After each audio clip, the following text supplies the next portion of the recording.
This is the Washington Monument. It's one of the most recognized landmarks in Washington, D.C. and the world.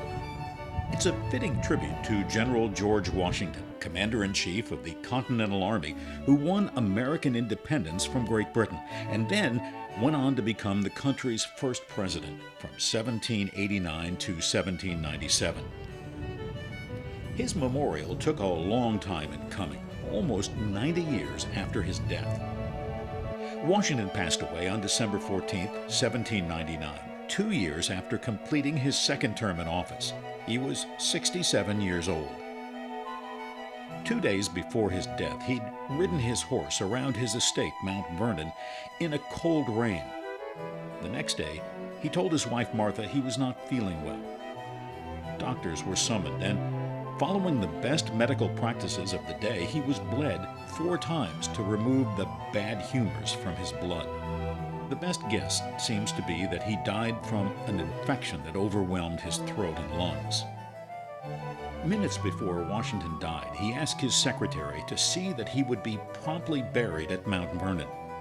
Once he'd been assured his wishes would be followed, he said, "'Tis well," and he was gone. Those he led in the Revolution and as president wanted more. Plans were drawn up to build a crypt under the dome of the Capitol as his final resting place. One proposal called for construction of a 100-foot-tall pyramid. Another proposed a monumental statue of a toga-clad Washington driving a chariot surrounded by statues of great leaders from the Revolution. In the meantime, a new family crypt had been built at Mount Vernon, and his body was transferred there in 1831. It remains there today, along with Martha and 25 other family members. A memorial commission finally decided to build a large stone obelisk in the Egyptian style, overlooking the National Mall. They wanted it to exemplify the monumental contribution Washington had made to America and to show that the new country would last for eternity. Construction began with a groundbreaking on July 4, 1848, then stopped 6 years later in a political dispute over funding and leadership of the monument's governing board. A group called the Know Nothing Party that opposed immigration and anything to do with what they considered foreign influence wanted control. Some Know-Nothings broke into the construction site and stole a memorial stone from the Pope, dumping it into the river. Construction was halted. The monument was 150 feet tall, about 27% complete. Then came the Civil War. During the war, the area was turned into a cattle feedlot and a slaughterhouse to feed the army.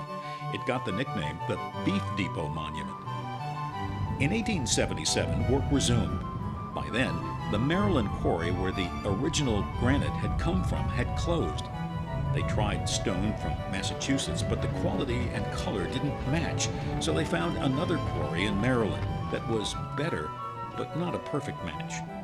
When you look at the monument, you can clearly see the color variations of the stone. The monument was dedicated on February 21, 1885, on the 151st anniversary of George Washington's birth. The structure is 555 feet tall, or about 169 meters, the size of a 52-story building. It's hollow and has a stairway and an elevator to the observation deck just below the pyramid top, which is capped with an aluminum tip, which, at the time, was a very rare and expensive metal. For a brief time, the monument was the tallest man-made building in the world. That record was broken in 1889 when the Eiffel Tower opened in Paris at 984 feet, or 300 meters tall, nearly twice the size. The monument still offers magnificent, sweeping views in every direction. In 2011, an earthquake caused slight damage that required the monument to be closed for 3 years for repairs and renovation. The Washington Monument is a fitting memorial to a great man and a great country. It's also a reminder that citizens must continually renew and recommit themselves to the ideals of Washington if the country is to remain a beacon of freedom and justice for all. George Washington was not perfect. He owned slaves. His grand vision for America, it seems, was not clear enough to see the tremendous pain and suffering this would create. But it does not nullify his legacy. It's just a reminder that we can always and must always do better. For Time to Travel, this is Phil Dean at the Washington Monument in Washington, D.C.